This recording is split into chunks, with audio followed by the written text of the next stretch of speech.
जय हिंद एवरीवन, स्वागत है आप सभी का आपके अपने चैनल यूसीआई डिजिटल पर। और मैं विनय मिश्रा आप लोगों के लिए लेकर के आया हूं बहुत ही इंपॉर्टेंट क्वेश्चन जो रिलेटेड है टाइम एंड टेंस से। आप लोगों की डिमांड थी कि टॉपिक वाइज थोड़े क्वेश्चन करा दिए जाए, तो बिल्कुल करा दिया जाएगा।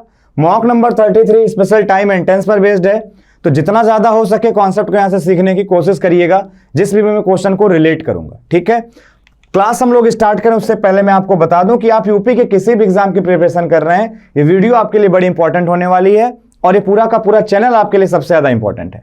सारी क्लासें टाइम टू टाइम आपको मिल रही हैं, सुबह 7 बजे से रात 9 बजे तक। आप शेड्यूल को स्क्रीनशॉट लेकर के स्टेटस लगा लीजिए कि आपको क्लासों का टाइम याद रहे। आप हमें सोशल मीडिया पर भी फॉलो कर सकते हैं, हमारा टेलीग्राम, इंस्टाग्राम और फेसबुक। इसका मतलब ये है कि आपको जो कंटेंट शेयर किए जाते हैं वो टेलीग्राम पे जाते हैं। आपको पर्सनल कोई बात करनी है, आपकी पर्सनल कोई क्वेरी, आपको चैट करना है, फेसबुक पे आइए, इंस्टाग्राम पे आइए, वेलकम। हमारे 2 एप्लीकेशन है, रेविंग्स और काबिल, दोनों ही बड़े इंपॉर्टेंट हैं। वहां पे आपको सारे के सारे हमारे कोर्सेज के बारे में डिटेल मिल जाएगी। ठीक है, और सबसे जरूरी बात, वहां पे पढ़ने के लिए और भी बहुत कुछ है जो आप बिना कोई चार्ज के जाकर के पढ़ सकते हो। कई सारे पीडीएफ वहाँ अवेलेबल हैं जो बड़ी इंपॉर्टेंट है, कुछ वहाँ पे मॉक भी अवेलेबल हैं जो बड़े इंपॉर्टेंट हैं, तो आप उनको भी देख सकते हो। तो अगर आपको लगता है कि आपको एक तैयारी को बेहतर आयाम देना है तो आप तुरंत जाइए रेविंग्स पर या काबिल पर। ठीक है, और जरूरी बात मैं आपसे बताऊं कि अगर आपको लगे कि हमें और सिस्टमेटिक वे में चीज़ों को करना है तो लूसेंट का एक कोर्स है जस्ट 199, हर सब्जेक्ट का ये अवेलेबल है। ठीक है, 6 मंथ के लिए है ये। कॉन्सेप्ट भी होगी, एक्सरसाइज भी होगी, रिकॉर्डेड क्लासेस होंगी और ये डाउट क्लियरिंग भी प्रॉपर होती रहेगी। तो आप इसको बड़े ही कम चार्ज में, आप देख रहे हो चार्ज बहुत कम है, आप आसानी से वहाँ जाके उसे सीख सकते हो। एनडीए का हमारा 6 मंथ का कोर्स है जिसका चार्ज अभी अगर आप लेते हैं तो आपको डिस्काउंट करके दिया जा रहा है 600+ आवर्स रिकॉर्डेड वीडियोस हैं। आप समझ सकते हैं, सारे सब्जेक्ट यहाँ पे कवर हो जाएंगे, पूरा का पूरा कॉन्सेप्ट, पूरी की पूरी एक्सरसाइज। मतलब इसको पढ़ने के बाद आपको कुछ पढ़ने की जरूरत नहीं पड़ने वाली है। सेम आपको 1 ईयर में भी मिलेगा, डाउट क्लियरिंग वहाँ भी रहेगी, सारी चीज़ें वहाँ रहेंगी। बस आपको ध्यान क्या रखना होगा, वो इस बात का ध्यान रखना होगा कि आप लगातार अगर पढ़ाई करोगे तो ये आप 5,000 रुपये में पूरा सीख जाओगे, साल भर के लिए है ये। आपको इतने ज़्यादा वीडियोस मिल रहे हैं, इतने ज़्यादा अगर प्लस आवर्स रिकॉर्डेड लेक्चर हैं तो इससे ज़्यादा तो वीडियोस ही होंगे भाई, जो कि बड़े इंपॉर्टेंट प्रूव होने वाले हैं आप लोगों के लिए। डाउट क्लियरिंग है, कॉन्सेप्ट है, एक्सरसाइज है, तो सारी चीज़ें हैं। तो आज का हम लोग अपना वीडियो लेक्चर स्टार्ट करते हैं। आपके सामने पहला क्वेश्चन आ चुका है। If he would not have confessed it himself the crime could scarcely have been brought home to him. देखो, मैं आपको लोगों की छोटी छोटी बातें बताता हूँ। जो मैं क्वेश्चन आपको करा रहा हूँ प्रीवियस ईयर है। ठीक है, ये इसलिए करा रहा हूँ कि पेट में इतने सरल भी क्वेश्चन नहीं आते, उसमें भी अपना कुछ लेवल है। ठीक है, तो आप पहले समझना मैं आपको सिखाना क्या चाह रहा हूँ। मैं आपको सिखाना ये चाह रहा हूँ, आप हमारी बात समझना कि अगर कभी आप मॉडल पढ़ते हो तो जो इफ़ वाली क्लॉज होती है इसको कहते हैं इफ़ क्लॉज। कि अगर कभी इफ़ क्लॉज में, क्या मैंने कहा कि अगर कभी इफ़ क्लॉज में प्रेजेंट टेंस इस्तेमाल किया जाए, मतलब इसमें विल या सेल नहीं आता, मॉडल नहीं आती। अगर इफ़ क्लॉज में प्रेजेंट टेंस इस्तेमाल किया जाए तो उसके बाद वाले में हम लोग विल लगा लेते हैं, सेल लगा लेते हैं और आपकी फर्स्ट फॉर्म लगा देते हैं। इसे कहते हैं फर्स्ट कंडीशनल या ओपन कंडीशनल। ठीक है, दोनों प्रेजेंट में तब आते हैं जब दोनों फैक्ट की बात कर रहा हूं। जैसे अगर हम पानी को 100 डिग्री पे खौलाएंगे तो भाप बन जाएगा, तो अब दोनों में कहीं पर विल सेल नहीं है क्योंकि दोनों फैक्ट हैं। तो खैर अभी मैं पूरा कंडीशनल डिटेल नहीं कर रहा हूं, बस आपको उतना बता रहा हूं, इतने से आप पेपर कर ले जाओ अपना पेट वाला। ठीक है, तो अगर इफ के साथ प्रेजेंट है तो आप विल सेल के साथ V1 लगा लीजिए। दूसरी बात ये, अगर इसके साथ कभी भी पास्ट आपको दिख रहा है, पास्ट इन द सेंस अगर आपको पास्ट इंडेफिनिट सेकंड फॉर्म दिख रही है तो आप विल का वुड कर दीजिए। अगर कभी सेंटेंस में कैन आ जाए तो उसका कुड कर दीजिए। सेंटेंस में अगर कभी माइट आ जाए, मे आ जाए तो उसका माइट कर दीजिए। और कौन सी फॉर्म लगा दीजिए, फर्स्ट फॉर्म लगा दीजिए। शुड, क्योंकि फिर आपका सजेशन देने लगेगा, उसको भी शुड किया जा सकता है। अगली बात, अगर हम लोग करें कहीं पर हेड के साथ थर्ड फॉर्म आ जाए, तो अगर कभी भी हेड के साथ थर्ड फॉर्म दिख जाए तो वुड वही रहेगा, कुड वही रहेगा, माइट भी वही रहेगा। बस हम जहाँ V3 लिख रहे थे वहाँ लिखेंगे हैव और V3, यानी हैव के साथ क्या लगा देंगे, थर्ड फॉर्म लगा देंगे। छोटी सी बात आपको ध्यान रखनी होगी। अगर ये बात आपको ध्यान से देखोगे, कुड लिखा है, हैव लिखा है और आपकी थर्ड फॉर्म लिखी है, और ये भी पैसिव में लिखी हुई है क्योंकि क्राइम खुद तो पकड़ा नहीं जाएगा, तो ठीक है, तो वो तो पैसिव फॉर्म लिखी है। एडवर्ब बीच में लिखा, कुड हैव V3 को मिला के लिखा है, तो मतलब उसके पहले हैड V3 आएगा, ना कि वुड हैव V3। तो इस सबको गलत करेंगे, लिखेंगे if he had not confessed, तो हैड यहाँ आ गया, V3 यहाँ आ गया, तो आंसर आपका सही हो गया। तो क्वेश्चन नंबर 1 था। ठीक है, मुझे लगता है आपको क्वेश्चन बहुत प्यार से समझ में आया होगा। ये सारी बातें ध्यान रखिएगा। आगे हम लोग बात करते हैं, cricket has been so popular that even elderly people are discussing the game when they meet. मैं आपको बताता हूं, पहले यहां से शुरू करते हैं कि बिकम वर्ब की थर्ड फॉर्म है, वो कह रहा है cricket has become so popular. यहां तक कोई गलती नहीं कि भाई क्रिकेट जो है खूब पॉपुलर हो चुका। प्रेजेंट से रिलेटेड बात हो रही है, क्योंकि आगे भी सब प्रेजेंट है तो ये भी प्रेजेंट ही मानना पड़ेगा। प्रेजेंट से रिलेटेड है, परफेक्ट बना दिया। That even elderly people, elderly का मतलब होता है उम्र दराज लोग, उसको गलत मत मानिएगा। एल्डरली का मतलब होता है उम्र दराज लोग जिनकी एक उम्र हो चुकी है। तो elderly people are discussing the game when they meet, कह रहे हैं जब कभी वो मिलते हैं तो क्या करते हैं, डिस्कस करते हैं। ये उनकी हैबिट आप बता रहे हो, हैबिट के लिए यूज किया करो प्रेजेंट इंडेफिनिट, यहां लिखना पड़ेगा डिस्कस। अब मालूम है आर डिस्कसिंग आपको इसलिए सही लगा होगा क्योंकि आपने हिंदी कर लिया होगा। भैया मेरे कॉन्टिन्यूअस तब लिखा जाता है जब वो टेम्परेरी एक्शन हो, किसी खास टाइम के लिए वैलिड हो, बहुत थोड़े समय के लिए वैलिड हो। वो क्या अभी डिस्कस कर रहे हैं क्या? अभी डिस्कस नहीं कर रहे हैं। वो कह रहा है कि वो डिस्कस करते हैं जब कभी वो मिलते हैं व्हेन दे मीट। वो इस व्हेन दे मीट से बताना चाह रहा है कि वो इस चीज़ को डिस्कस करते हैं जब वो मिलते हैं, तो इसका मतलब उनकी हैबिट है। हैबिट है तो प्रेजेंट इंडेफिनिट, वहाँ लिखना पड़ेगा हमें डिस्कस। अगले सेंटेंस की हम लोग बात करें, लिखा हुआ है under no circumstances did he prosper as a business consultant since his arrival in America 20 years ago।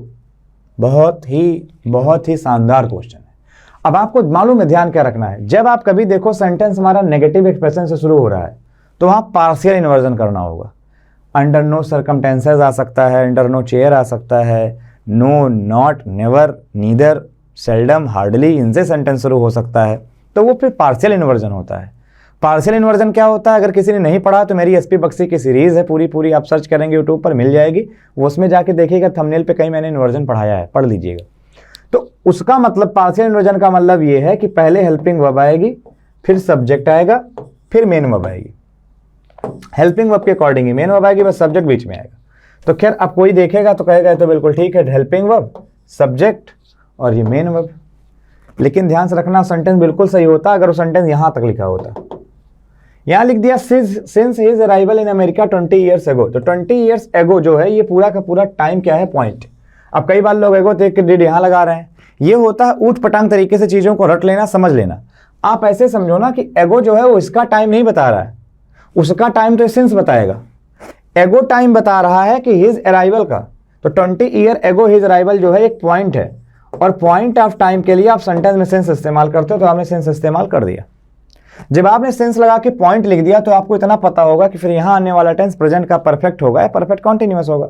तो खैर प्रॉस्पर तो कॉन्टिन्यूअस फॉर्म में आएगा नहीं, तो परफेक्ट लिखाना पड़ेगा, हमें लिखना पड़ेगा हैज ही प्रॉस्पर्ड।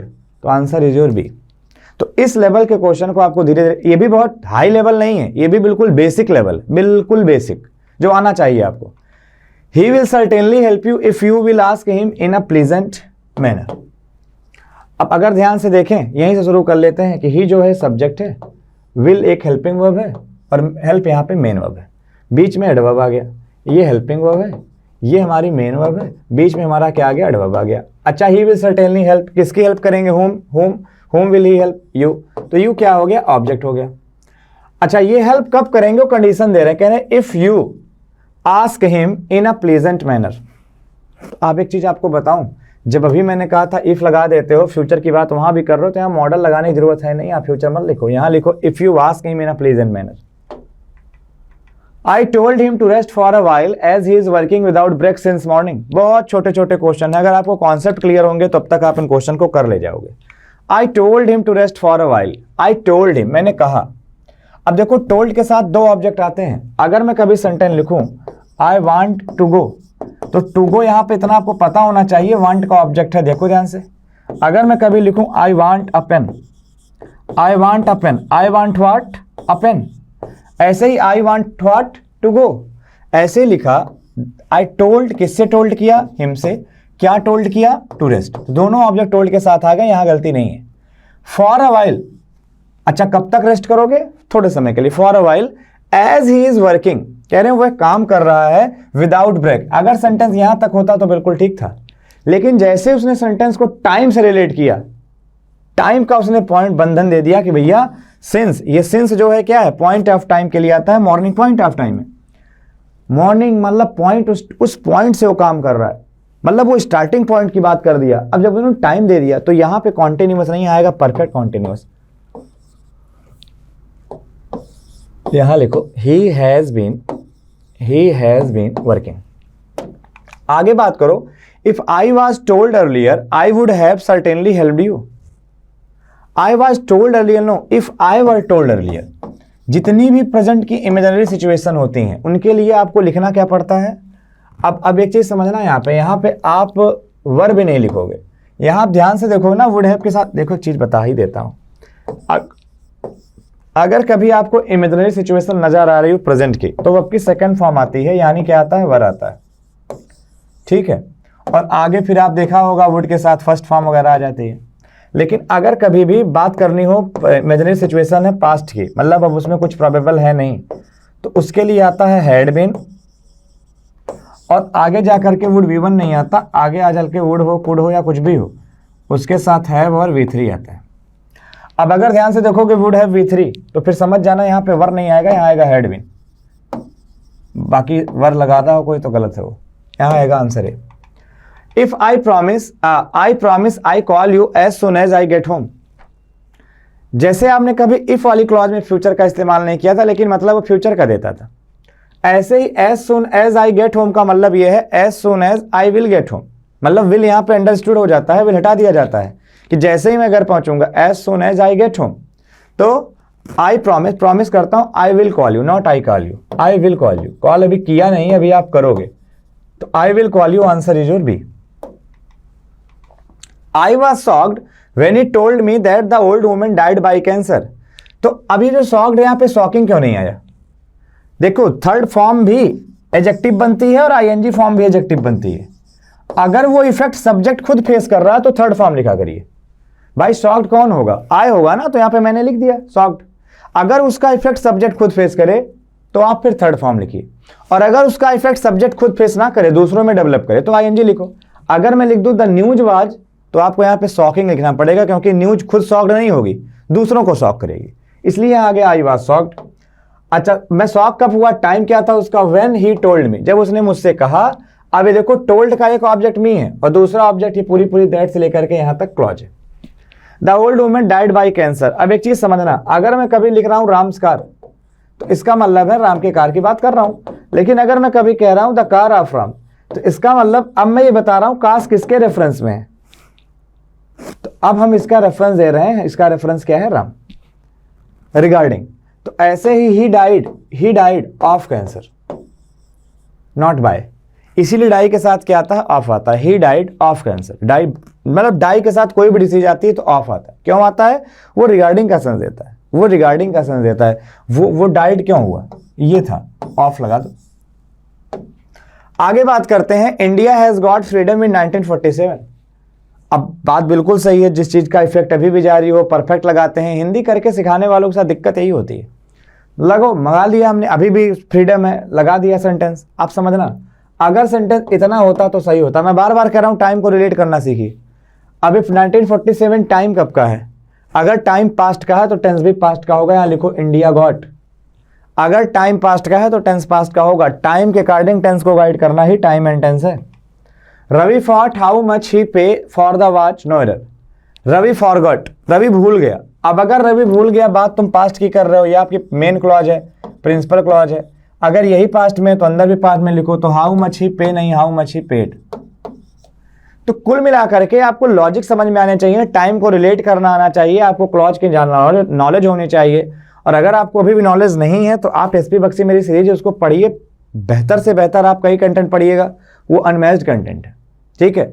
बस मैंने उसमें अपने भी कंटेंट ऐड करके पढ़ाया है, उसको अपने अप्रोच में मैंने पढ़ाया है। ऐसा नहीं बुक उठाया छाप के पढ़ा दिया। आप पढ़ेंगे एक दो वीडियो आपको समझ में आएगा। और अगर आपको वीडियो बहुत अच्छी लगती है, यूजफुल लगती है, तो प्लीज़ इसे दोस्तों तक शेयर जरूर करिएगा। आज के लिए इतना ही। Thank you very much. जय हिंद, टेक केयर।